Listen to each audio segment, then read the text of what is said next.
नंदीश्वर द्वारा शुक्राचार्य का अपहरण और शिव द्वारा उनका निगल जाना। 100 वर्ष के बाद शुक्र का शिवलिंग के रास्ते बाहर निकलना। शिव द्वारा उनका शुक्र नाम रखा जाना।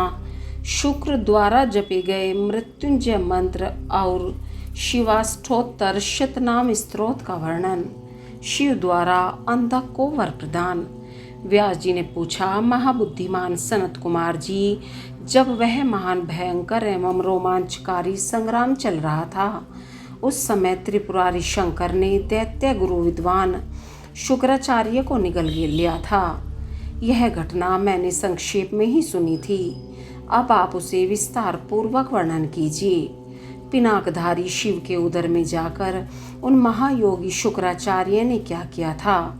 शंभु की जठराग्नि ने उन्हें जलाया क्यों नहीं? भृगुनंदन बुद्धिमान शुक्र भी तो कल्पांतकालीन अग्नि के समान उग्र तेजस्वी थे। वे शंभु के जठर पंजर से कैसे निकले? उन्होंने कैसे और कितने काल तक आराधना की थी?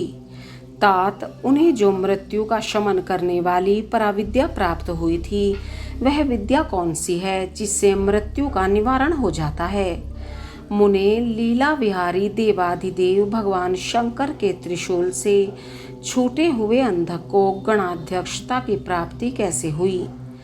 तात, मुझे शिवलीलामृत श्रवण करने की विशेष लालसा है, अतः आप मुझ पर कृपा करके वह सारा वृतांत पूर्ण रूप से वर्णन कीजिए। ब्रह्मा जी कहते हैं, अमित तेजस्वी व्यास जी के इन वचनों को सुनकर सनत कुमार शिव जी के चरण कमलों का स्मरण करके कहने लगे। सनत कुमार जी ने कहा, मुनीश्वर, भगवान शंकर के प्रमथों की जब अत्यंत विजय होने लगी, तब अंधक घबराकर शुक्राचार्य जी की शरण में गया और उसने गिड़गिड़ाकर मृत संजीवनी विद्या के द्वारा मरे हुए असुरों को जीवित करने की प्रार्थना की। इस पर शुक्राचार्य ने शरणागत धर्म की रक्षा करना उचित समझा।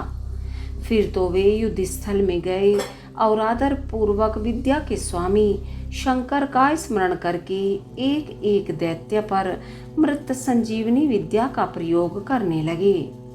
उस विद्या का प्रयोग होते ही वे सभी दैत्य दानव वीर एक साथ ही हथियार लिए हुए इस प्रकार उठ खड़े हुए मानो अभी सोकर उठे हों, जैसे पूर्णतया अभ्यस्त किया हुआ वेद समर भूमि में बादल और श्रद्धा पूर्वक ब्राह्मणों को दिया हुआ धन आपत्ति के समय तुरंत प्रकट हो जाता है, उसी प्रकार वे उठ खड़े हुए। शुक्राचार्य के संजीवनी प्रयोग से जब बड़े बड़े दानव जीवित होकर प्रमथों को बुरी तरह मारने लगे, तब प्रमथों ने जाकर प्रमथेश्वरेश शिव को यह समाचार सुनाया। तब शिव जी ने कहा, नंदिन, तुम अभी तुरंत ही जाओ और दैत्यों के बीच से द्विज श्रेष्ठ शुक्राचार्य को उसी प्रकार उठा लाओ जैसे बाज लवा को उठा ले जाता है। सनत कुमार जी कहते हैं, महर्षि वृषभध्वज के यों कहने पर नंदी सांड के समान बड़े जोर से गरजे और तुरंत ही सेना को लांघकर उस स्थान पर जा पहुंचे जहां भृगुवंश के दीपक शुक्राचार्य विराजमान थे। वहां समस्त दैत्य हाथों में पाश, खड्ग, वृक्ष, पत्थर और पर्वत खंड लिए हुए उनकी रक्षा कर रहे थे। यह देखकर बलशाली नंदी ने उन दैत्यों को विक्षुब्ध करके शुक्राचार्य का उसी प्रकार अपहरण कर लिया जैसे शरभ हाथी को उठा ले जाता है। महाबली नंदी द्वारा पकड़े जाने पर शुक्राचार्य के वस्त्र खिसक गए, उनके आभूषण गिरने लगे और केश खुल गए। तब देव शत्रु दानव उन्हें छुड़ाने के लिए सिंहनाद करते हुए नंदी के पीछे दौड़े और जैसे मेघ जल की वर्षा करते हैं, उसी तरह नंदीश्वर के ऊपर वज्र, त्रिशूल, तलवार, फरसा, बरेठी और गोफन आदि अस्त्रों की उग्र वृष्टि करने लगे। तब उस देवासुर संग्राम के विकराल रूप धारण करने पर गणाधिराज नंदी ने अपने मुख की आग से सैकड़ों शस्त्रों को भस्म कर दिया और उन भृगुनंदन को दबोचकर शत्रु दल को व्यथित करते हुए वे शिवजी के समीप आ पहुँचे तथा शीघ्र ही उन्हें निवेदित करते हुए बोले, भगवान, ये शुक्राचार्य उपस्थित है। तब भूतनाथ देवादिदेव शंकर ने पवित्र पुरुष द्वारा प्रदान किए हुए उपहार की भांति शुक्राचार्य को पकड़ लिया और बिना कुछ कहे उन्हें फल की तरह मुख में डाल लिया। उस समय समस्त असुर उच्च स्वर में हाहाकार करने लगे। व्यास जी जब गिरिजेश्वर ने शुक्राचार्य को निगल लिया तब दैत्यों की विजय की आशा जाती रही। उस समय उनकी दशा सूंड रहित गजराज, सींगहीन सांड, मस्तक विहीन देह, अध्ययन रहित ब्राह्मण, उद्यमहीन प्राणी, भाग्यहीन के उद्यम, पति रहित स्त्री, फलवर्जित बाण, पुण्यहीनों की आयु, व्रत रहित वेदाध्ययन, एकमात्र वैभव शक्ति के बिना निष्फल हुए कर्म समूह, शूरताहीन क्षत्रिय और सत्य के बिना धर्म समुदाय की भांति शोचनीय हो गई। दैत्यों का सारा उत्साह जाता रहा। तब अंधक ने महान दुख प्रकट करते हुए अपने शूरवीरों को बहुत उत्साहित किया और कहा, वीरों, जो रणागण छोड़कर भाग गए हैं उनकी ख्याति अपयश रूपी कालिमा से मलिन हो जाती है और उन्हें इस लोक में तथा परलोक में कहीं भी सुख नहीं मिलता। यदि पुनर्जन्म रूपी मल का अपहरण करने वाले धरातीर्थ रणतीर्थ में अवगाहन कर लिया जाए तो अन्य तीर्थों में स्नान, दान और तप की क्या आवश्यकता है। अर्थात इनका फल रणभूमि में प्राण त्याग करने से ही प्राप्त हो जाता है। दैत्यराज के इस वचन को पूर्ण रूप से धारण करके वे दैत्य तथा दानव रणभेरी बजाकर रणभूमि में प्रमथ गणों पर टूट पड़े और उन्हें मथने लगे तथा बाण, खड्ग, वज्र सरीखे कठोर पत्थर, भुषुंडी, भिंदीपाल, शक्ति, भाले फरसे, खटवांग, पट्टिश, त्रिशूल, लकुट और मूसलों द्वारा परस्पर प्रहार करते हुए भयंकर मारकाट मचाने लगे। इस प्रकार अत्यंत घमासान युद्ध हुआ। इसी बीच विनायक, स्कंद, नंदी, सोमनंदी, वीर नैगमे और महाबली वैशाख आदि उग्र गणों ने त्रिशूल, शक्ति और बाण समूहों की धारावाहिक वर्षा करके अंधक को अंधा बना दिया। फिर तो प्रमथों तथा असुरों की सेनाओं में महान कोलाहल मच गया। उस घोर शब्द को सुनकर शंभु के उदर में स्थित शुक्राचार्य आश्रय रहित वायु की भांति निकलने का मार्ग ढूंढते हुए चक्कर काटने लगे। उस समय उन्हें रुद्र के उदर में पाताल सहित सातों लोक, ब्रह्म, नारायण, इंद्र, आदित्य तथा अप्सराओं के विचित्र भुवन तथा वह प्रमथासुर संग्राम भी दिख पड़ा। इस प्रकार वे 100 वर्षों तक शिवजी की कुक्षी में चारों ओर भ्रमण करते रहे, परंतु उन्हें उसी प्रकार कोई छिद्र नहीं दिख पड़ा जैसे दुष्ट की दृष्टि सदाचारी के छिद्र को नहीं देख पाती। तब भृगुनंदन ने शैव योग का आश्रय ले एक मंत्र का जप किया। उस मंत्र के प्रभाव से वे शंभु के जठर पंजर से शुक्र रूप में लिंग मार्ग से बाहर निकले। तब उन्होंने शिवजी को प्रणाम किया।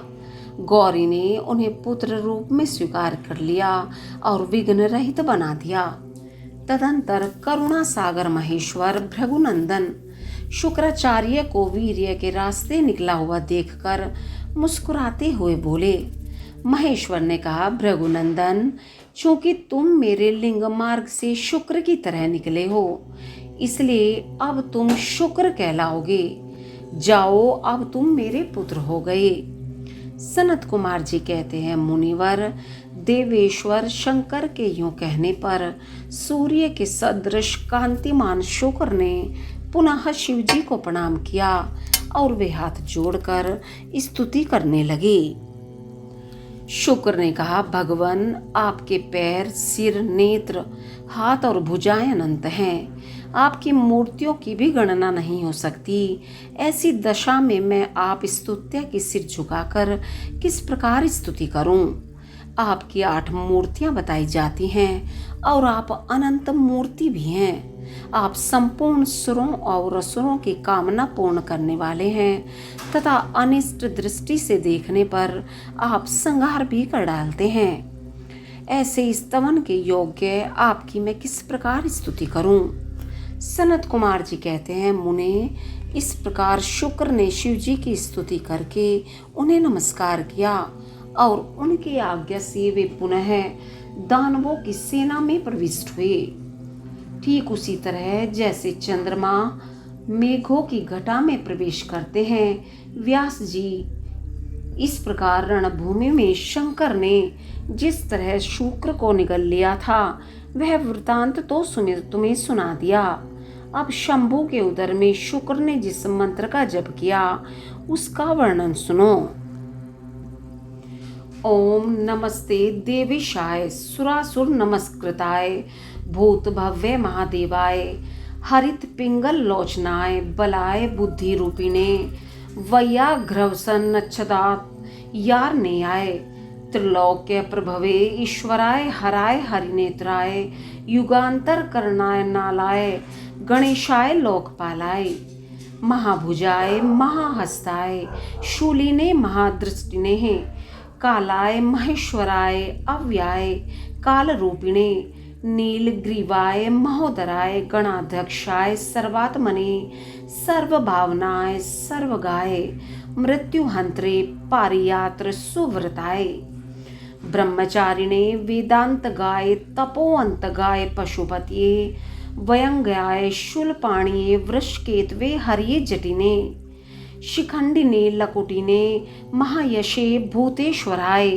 गुहावासिने वीणापणवात लवते अमराय दर्शन्याय बाल सूर्य निभाय शमशान वासिने भगवते उमापतिये अरिंदमाय भगस्याक्षी पातिने पूष्णो दशन नाशाय क्रूर कर्तकाय पाशहस्ताय प्रलय कालाय उल्का मुखाय अग्नि केतवे मुनिये दीप्ताय विशांपतिये उन्नयते जनकाय चतुर्थकाय लोक सत्तमाय वामदेवाय वाग्दाक्षिण्याय वामतो भिक्षवे भिक्षु रूपिणे जटिने स्वयं जटिलाय शक्रहस्त प्रतिस्तंभकाय वसुनाम स्तंभकाय कृतवे क्रतुकराय कालाय मेधाविने मधुकराय चलाय वानस्पत्याय वाजसनेति समाश्रम पूजिताय जगत धात्रे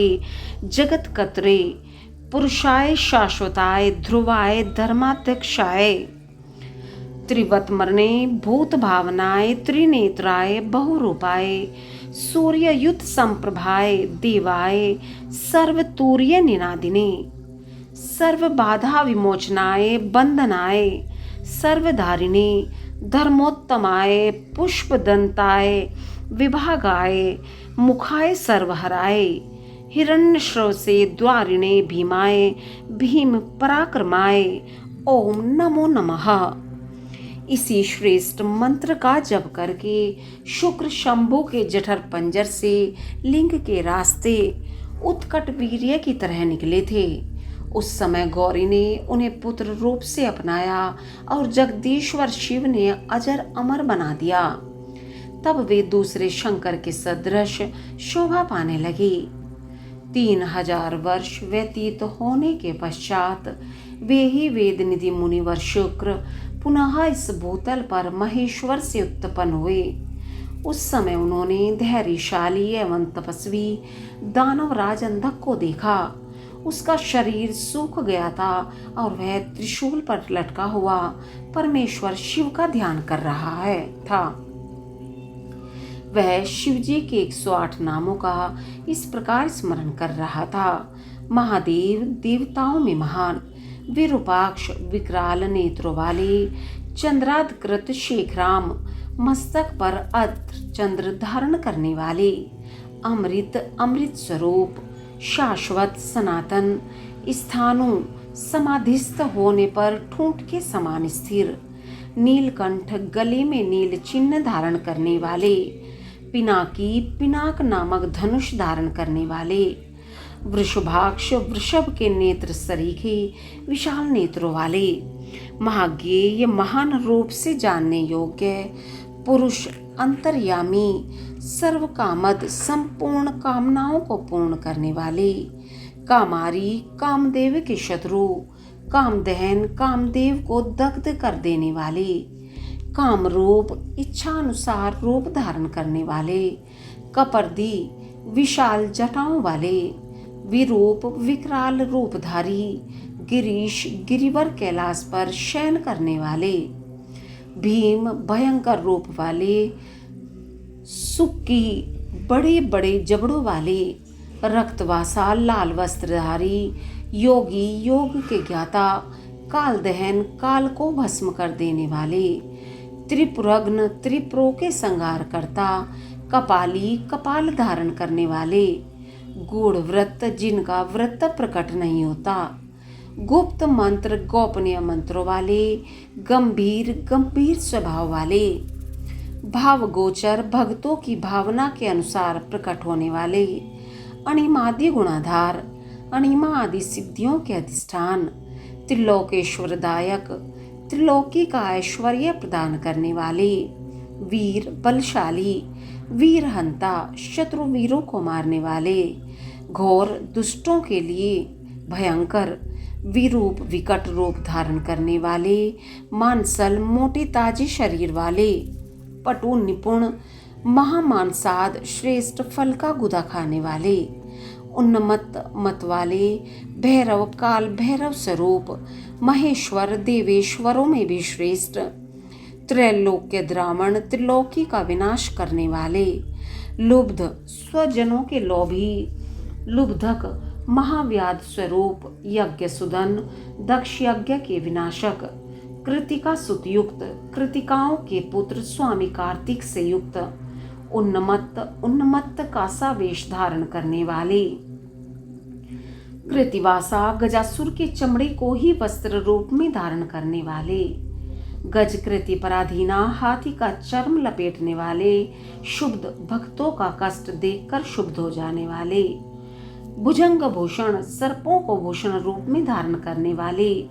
दत्तालंब भक्तों के अवलंब दाता, बैताल बैताल स्वरूप, घोर घोर शाकिनी पूजित, शाकिनियों द्वारा समराधित, अघोर अघोर पथ के प्रवर्तक, घोर दैत्यग्न भयंकर दैत्यों के संहारक, घोर घोष भीषण शब्द करने वाले, वनस्पति वनस्पति स्वरूप, भस्मांग शरीर में भस्म रमाने वाले, जटिल जटाधारी शुद्ध परम पावन, भैरुंड शत्र सेवित, सैकड़ों भैरुदंड नामक शक्तियों पक्षियों द्वारा सेवित, भूतेश्वर भूतों के अधिपति, भूतनाथ भूतगणों के स्वामी, पंचभूताश्रित पंचभूतों को आश्रय देने वाले, खग गगन विहारी, क्रोधित क्रोधयुक्त, निष्ठुर दुष्टों पर कठोर व्यवहार करने वाले, चंड प्रचंड पराक्रमी, चंडीश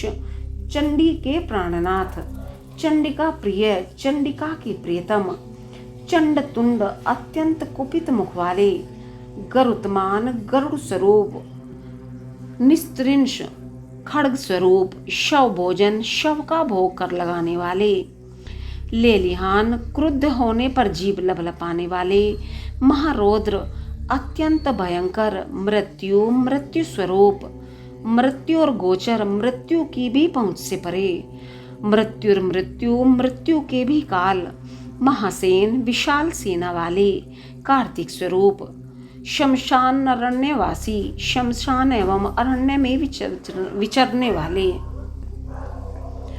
राग प्रेम स्वरूप, विराग आसक्ति रहित, रागांध प्रेम में मस्त रहने वाले, बीत राग वैरागी, शतार्ची तेज की असंख्य चिंगारियों से युक्त, सत्व सत्व गुण रूप, रजह रजो गुण रूप, तमह तमो गुण रूप, धर्म धर्म स्वरूप, अधर्म अधर्म रूप, वासवानुज इंद्र के छोटे भाई उपेंद्र स्वरूप, सत्य सत्य रूप, असत्य सत्य से भी परे, सद्रूप उत्तम रूप वाले, असद्रूप विभत्स रूपधारी, अहेतुक हेतु रहित, अर्धनारीश्वर आधा पुरुष और आधा स्त्री का रूप धारण करने वाले, भानु सूर्य स्वरूप, भानु कोटि शतप्रभ, कोटि शत सूर्यों के समान प्रभाशाली, यज्ञ यज्ञ स्वरूप, यज्ञपति यज्ञेश्वर, रुद्र संहार करता, ईशानीश्वर वरद वरदाता, शिव कल्याण स्वरूप। परमात्मा शिव के इन 108 मूर्तियों का ध्यान करने से वह दानव उस भयंकर से मुक्त हो गया। उस समय प्रसन्न हुए जटाधारी शंकर ने उसे मुक्त करके उस त्रिशूल के अग्रभाग से उतार लिया और दिव्य अमृत की वर्षा से अभिषेक कर दिया। तत्पश्चात महात्मा महेश्वर उसने जो कुछ किया था उस सब का सांत्वना पूर्वक वर्णन करते हुए उस महादैत्य अंधक से बोले। ईश्वर ने कहा, हे दैत्येंद्र, मैं तेरे इंद्रिय निग्रह, नियम, शौर्य और धैर्य से प्रसन्न हो गया हूँ। अतः सुब्रत, अब तू कोई वर मांग ले। दैत्यों के राजाधिराज, तूने निरंतर मेरी आराधना की है, इससे तेरा सारा कलमश धुल गया और अब तू वर पाने के योग्य हो गया है। इसलिए मैं तुझे वर देने के लिए आया हूँ, क्योंकि 3000 वर्षों तक बिना खाए पिए प्राण धारण किए रहने से तूने जो पुण्य कमाया है उसके फलस्वरूप तुझे सुख की प्राप्ति होनी चाहिए। सनत कुमार जी कहते हैं, मुने, यह सुनकर अंधक ने भूमि पर अपने घुटने टेक दिए और फिर वह हाथ जोड़कर कांपता हुआ भगवान उमापति से बोला। अंधक ने कहा, भगवान, आपकी महिमा जाने बिना मैंने पहले रणांगण में हर्षद गदगद वाणी से आपको जो दीनहीन तथा नीच से नीच कहा है और मूर्खतावश लोक में जो जो निंदित कर्म किया है, प्रभु उस सब को आप अपने मन में ही स्थान ना दें, अर्थात उसे भूल जाएं। महादेव, मैं अत्यंत ओछा और दुखी हूँ। मैंने काम दोषवश पार्वती के विषय में भी जो दूषित भावना कर ली थी उसे आप क्षमा कर दें। आपको तो अपने कृपण दुखी एवं दीन भक्त पर सदा ही विशेष दया करनी चाहिए। मैं उसी तरह का एक दीन भक्त हूँ और आपकी शरण में आया हूँ। देखिए, मैंने आपके सामने अंजलि बांध रखी है और अब आपको मेरी रक्षा करनी चाहिए। ये जगजननी पार्वती देवी भी मुझ पर प्रसन्न हो जाएं और सारे क्रोध को त्याग कर मुझे कृपा दृष्टि से देखे। चंद्रशेखर, कहाँ तो इनका भयंकर क्रोध और कहाँ मैं तुच्छ दैत्य। चंद्रमौली, मैं किसी प्रकार उसको सहन नहीं कर सकता। शंभो, कहाँ तो परम उदाराप और कहाँ बुढ़ापा, मृत्यु तथा काम क्रोध आदि दोषों के वशीभूत मैं, अर्थात मेरी आपके साथ क्या तुलना है। महेश्वर, आपके ये युद्ध कला निपुण महाबली वीर पुत्र मेरी कृपणता पर विचार करके अब क्रोध के वशीभूत मत हों। तुषार हार, चंद्र किरण, शंख, कुंदन पुष्प और चंद्रमा के से वर्ण वाले शिव, मैं इन पार्वती को गुरुता के गौरववश नित्य मातृ दृष्टि से देखूं। मैं नित्य आप दोनों का भक्त बना रहूं। देवताओं के साथ होने वाला मेरा वैर दूर हो जाए तथा मैं शांत चित हो योग चिंतन करता हुआ गणों के साथ निवास करूं। महिषान, आपकी कृपा से मैं उत्पन्न हुए इस विरोधी दानव भाव का पुनः कभी स्मरण ना करूं। यही उत्तम वर मुझे प्रदान कीजिए। सनत कुमार जी कहते हैं, मुनि सत्तम, इतनी बात कहकर वह दैत्यराज माता पार्वती की ओर देखकर त्रिनयन शंकर का ध्यान करता हुआ मौन हो गया। तब रुद्र ने उसकी ओर कृपा दृष्टि से देखा। उनकी दृष्टि पड़ते ही उसे अपने पूर्व वृतांत तथा अद्भुत जन्म का स्मरण हो आया। उस घटना का स्मरण होते ही उसका मनोरथ पूर्ण हो गया। फिर तो माता पिता उमा महेश्वर को प्रणाम करके वह कृतकृत्य हो गया। उस समय पार्वती तथा बुद्धिमान शंकर ने उसका मस्तक सूंघ कर प्यार किया। इस प्रकार अंधक ने प्रसन्न हुए चंद्रशेखर से अपना सारा मनोरथ प्राप्त कर लिया। मुने महादेव जी की कृपा से अंधक को जिस प्रकार परम सुखद गणाध्यक्ष पद प्राप्त हुआ था, वह सारा का सारा पुरातन वृतांत मैंने सुना दिया और मृत्युंजय मंत्र का भी वर्णन कर दिया। यह मंत्र मृत्यु का विनाशक और संपूर्ण कामनाओं का फल प्रदान करने वाला है। इसे प्रयत्न पूर्वक जपना चाहिए।